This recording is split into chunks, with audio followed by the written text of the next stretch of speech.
అత్యంత భక్తి శ్రద్ధలతో గంగా హారతి ఒకవైపు,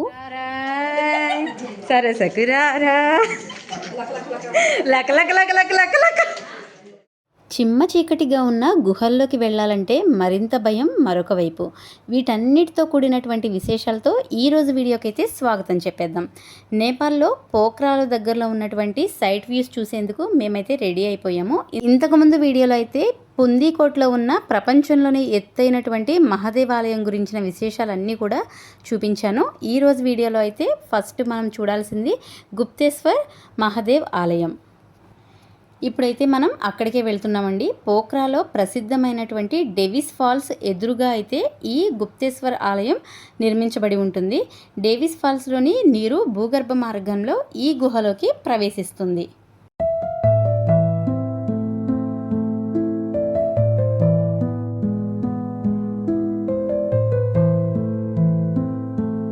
గుహలోకి వెళ్ళేటువంటి మార్గాన్ని అయితే మీరు చూస్తున్నారు కదా. మెట్ల మార్గం నుంచి గుహలోకి దారైతే ఉంటుంది. ఈ గుహ లోపల చాలా చిమ్మ చీకటిగా ఉంటుంది. అలాగే గుహపై నుంచి వాటర్ అనేవి ఎప్పుడు పడుతూనే ఉంటాయి.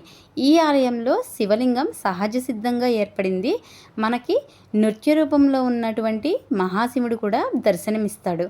ఇక్కడికి చేరుకోవాలంటే చాలా భయంకరంగాను లోతుగాను ఉంటుంది.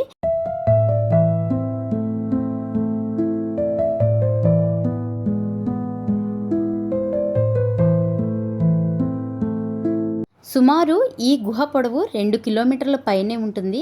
పోఖ్రాలోని ప్రధాన ఆకర్షణల్లో ఈ గుహ ఒకటి. శంభో శంకర. ఈ గుహ లోపలికి దిగుతూ వెళ్తే చివర్లో భూగర్భ జలపాతం దర్శనమిస్తుంది. మేమైతే అంత రిస్క్ చేయదలుచుకోలేదు. ఎందుకనంటే ఇక్కడ ఉన్న గుహలో అడుగడుగునా కూడా వాటర్ కారుతూనే ఉన్నాయి. అలాగే నడుస్తూ ఉంటే ఎంతో నునుపుగా ఉండి కాళ్ళైతే జారిపోతున్నాయి. ఎందుకు వచ్చిన రిస్క్ అని చెప్పి మేము మాత్రం ఆ మహాదేవుని దర్శించుకోవడానికి మాత్రమే వస్తున్నాము. దర్శనం అయితే చాలా అద్భుతంగా అయితే జరిగింది. మనకులాగే ఏ టెంపుల్లో అయినా సరే గర్భగుడిలో ఉన్నటువంటి మూర్తుల్ని వాళ్ళు ఫొటోస్ వీడియోస్ అయితే తీయనివ్వడం లేదు.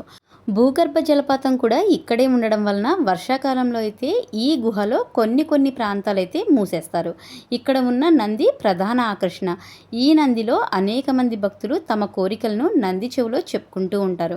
మేము కూడా అందుకు ఏమాత్రం తీసిపోలేదు. మేము కూడా మా మనసులో ఉన్న కోరికలను అయితే నంది చెవిలో చెప్పేసి కొంచెం పక్కకి రాగానే మరొక గుహ అయితే దర్శనమిస్తుంది. ఈ గుహ ఎలా ఉంటుందంటే మనం ఎంటర్ అయినటువంటి గుహలో మళ్ళీ రెండో గుహ అనమాట. ఎండింగ్ స్టార్టింగ్ పాయింట్స్ మీరు క్లియర్గా అయితే చూడొచ్చు. నేను నుంచున్న దగ్గర నుంచి అబ్జర్వ్ చేస్తే మీకు అర్థమవుతుంది. రైట్ సైడ్న స్టార్టింగ్ పాయింట్ ఉంటుంది. రైట్ సైడ్ నుంచి ఈ గుహలోకి దిగిన తర్వాత ఇది ఒక 500 మీటర్ల దాకా నడవడానికి ఉంటుంది. అక్కడ నుంచి మనం వస్తూ లెఫ్ట్ సైడ్ వెనక భాగం నుంచి బయటకు వస్తాం. ఇప్పుడు మీరు చూస్తున్నారు కదా, లోపలికి వెళ్ళిన వాళ్ళు ఈ విధంగా అయితే గుహ లోపల నుంచి బయటికి రావడం జరుగుతుంది. ఇది చాలా అయితే థ్రిల్లింగ్గా ఉంది. ఎందుకంటే ఒక గుహ లోపల మరొక గుహ ఉండడం అనేది అద్భుతమే కదా. ఇక్కడ దర్శనం పూర్తయిన తర్వాత విద్యావాసిని టెంపుల్కి అయితే బయలుదేరాము. ఇంతకుముందు వీడియోస్లో నేను చాలాసార్లు చెప్పాను, పోఖ్రాలో 365 రోజులు కూడా వర్షం పడుతూనే ఉంటుంది. మార్నింగ్ ఎండ వేస్తే మధ్యాహ్నం నుంచి వర్షం పడుతుంది. అందులో మేమిప్పుడు ట్రావెల్ చేస్తున్నప్పుడు పడిన వర్షం అయితే వడగళ్ల వాన. మీరు కొంచెం అబ్జర్వ్ చేసినట్లయితే క్లియర్గా కనపడుతుంది. వడగళ్ళు అలా మిర్రర్ మీద నుంచి జారి పడిపోతూనే ఉన్నాయన్నమాట. చాలా థ్రిల్లింగ్గా అయితే ఈ జర్నీ సాగింది. ఇక్కడ ప్రయాణం చేసిన తర్వాత ఒక 10 నిమిషాల తర్వాత మేము విద్యావాసిని టెంపుల్కి అయితే చేరుకున్నాం.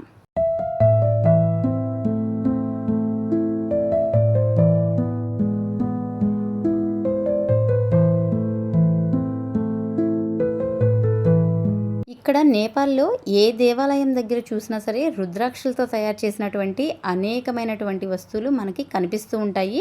ఈ విద్యావాసిని టెంపుల్ పోఖ్రాలోని అత్యంత ప్రాచీనమైనటువంటి హిందూ దేవాలయాల్లో ఒకటి.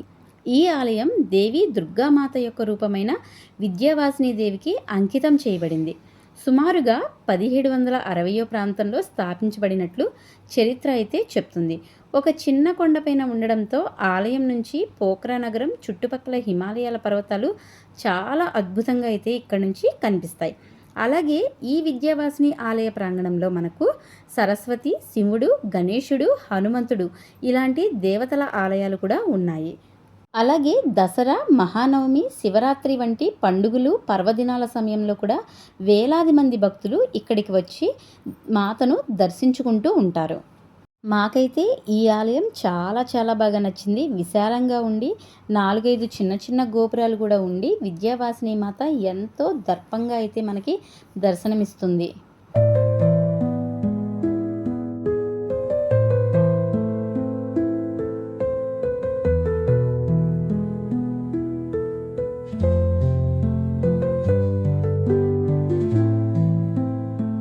అలాగే నేపాల్లో ఏ దేవాలయం దగ్గర చూసినా సరే పావురాలు గుంపులు గుంపులుగా ఉంటూ అక్కడక్కడే తిరుగుతూ మనకి ఎంతో బాగా కనువిందు చేస్తూ ఉంటాయి.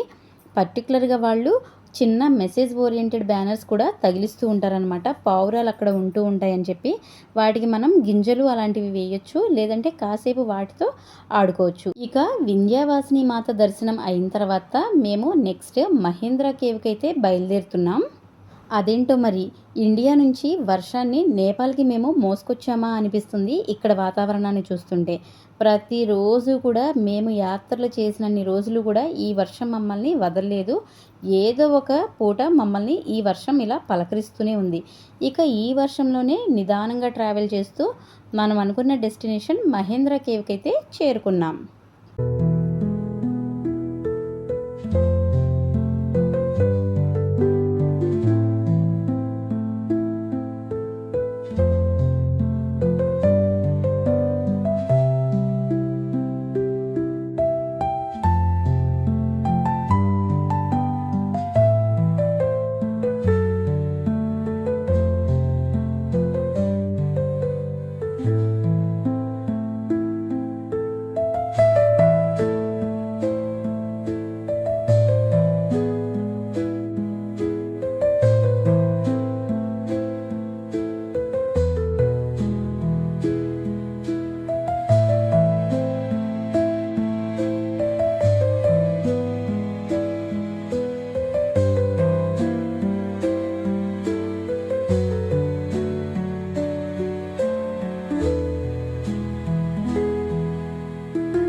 ఇంతకుముందు గుహలాగానే ఇది కూడా బాగానే ఉంటుంది, ఎక్కువ మంది ఉంటారనుకున్నాం. కానీ గుహ దగ్గర చూడగానే ఎవరూ లేకపోవడము, చిమ్మ చీకటిగా ఉండడం చూడగానే మా పై ప్రాణాలు పైనే అయితే పోయాయి. ఇందులో ఏమాత్రం అతిశయోక్తి అయితే లేదు.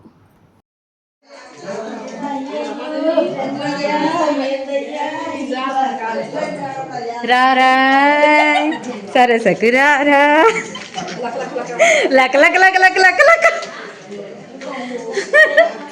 ఈ మహేంద్ర గుహ సహజ సిద్ధంగా ఏర్పడిన భారీ సున్నపురాయి గుహ, అంటే లైమ్ స్టోన్ అన్నమాట. 1950 సంవత్సరంలో స్థానికంగా ఉండేటువంటి గొర్రె కాపర్లు దీన్ని కనిపెట్టడం జరిగింది. తరువాత నేపాల్ రాజు మహేంద్ర అనే అతను దీన్ని సందర్శించడంతో ఈ గుహలకి మహేంద్ర గుహ అని పేరు పెట్టారు. ఈ గుహలో రాతి స్తంభాల వంటి సహజ నిర్మాణాలు మనకి చాలా బాగా కనిపిస్తాయి. ఇక్కడ నడుస్తుంటే మాకు కాలు కూడా స్కిడ్ అవుతుందన్నమాట, అంత నునుపుగా అయితే ఉంది.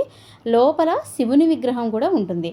సుమారుగా ఈ గుహ పొడవు 200 మీటర్లు ఉంటుంది.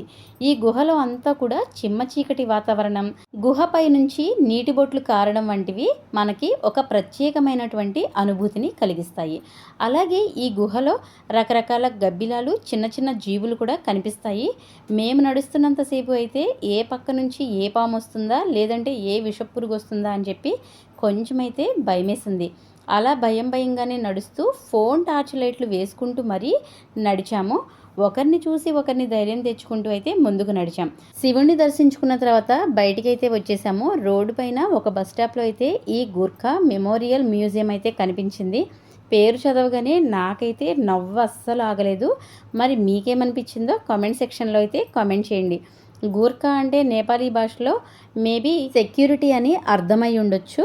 అయితే మేము వెళ్ళే సమయానికైతే ఈ మ్యూజియం క్లోజ్ అయిపోయింది కాబట్టి ఇక దీన్ని చూసుకుంటూ మేము డెవిస్ ఫాల్స్ దగ్గరకైతే వచ్చేసాం. అక్కడికి వెళ్ళినప్పుడు దారిలో ఉన్నటువంటి ఈ మొక్కను చూపించి కొంతమందికి రుద్రాక్ష చెట్టు అని చెప్పి నేనైతే అందరినీ ఆట పట్టించాను. రుద్రాక్ష చెట్టు అనగానే ఒకరికి మించి ఒకరు దాన్ని ఎక్కడెక్కడ రుద్రాక్షలు ఉన్నాయా అని చెప్పి చూస్తున్నారు. It's a funny moment. ఈ డెవిస్ ఫాల్స్ 500 అడుగుల పొడవైన భూగర్భ సొరంగం ద్వారా ప్రవహిస్తూ ఉంటుంది. ఇది గుప్తేశ్వర మహాదేవ్ కేవ్ వైపు ప్రవహిస్తూ ఉంటుంది. వర్షాకాలంలో ఈ జలపాతం అత్యంత ఉధృతంగా అద్భుతంగా కూడా కనిపిస్తూ ఉంటుంది. ఈ జలపాతం ఉధృతంగా ప్రవహించినప్పుడు గుప్తేశ్వర గుహల్లో కొన్ని ద్వారాలనైతే మూసేయడం జరుగుతుంది.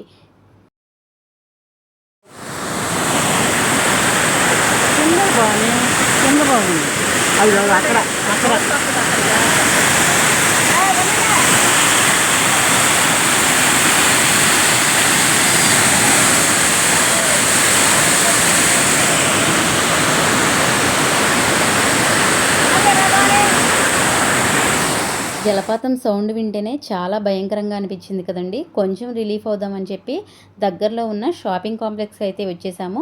ఇక్కడ కొన్ని ఐటమ్స్ పర్చేస్ చేద్దాము.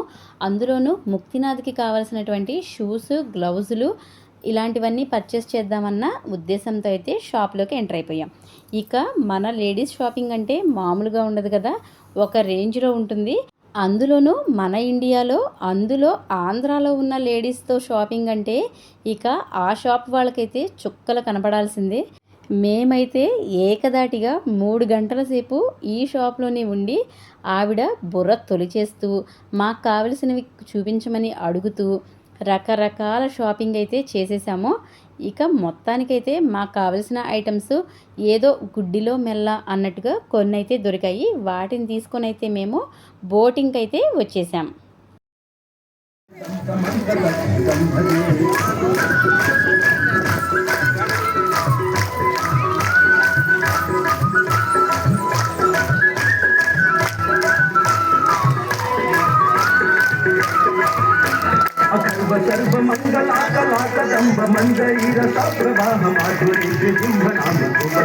అంతకం పురంతకం అవంతకం మకంతకం ప్రశాంతకాంతకాంతకం తమంతకాంతకం భజే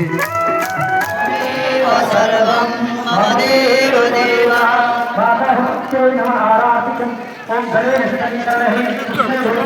ఈ విధంగా బారాహి ఆలయంలో ప్రతిరోజు కూడా గంగాహారతి ఇస్తూ ఉంటారట. సాయంత్రం పూట గంగాహారతి వెలుగుల్లో బారాహీదేవి ఆలయం మరింతగా మెరిసిపోతూ ఎంతో ప్రజ్వరిల్లుతూ ఉంటుందట.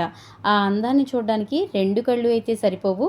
మరి అంతటి భాగ్యం మాకు దక్కింది కదా, మీకు కూడా దక్కాలి అన్న ఉద్దేశంతో నేను మ్యూట్ చేయకుండా వీడియోని యాజ్ టీజ్గా అయితే ఇంతకుముందు క్లిప్లో అయితే చూపించడం జరిగింది.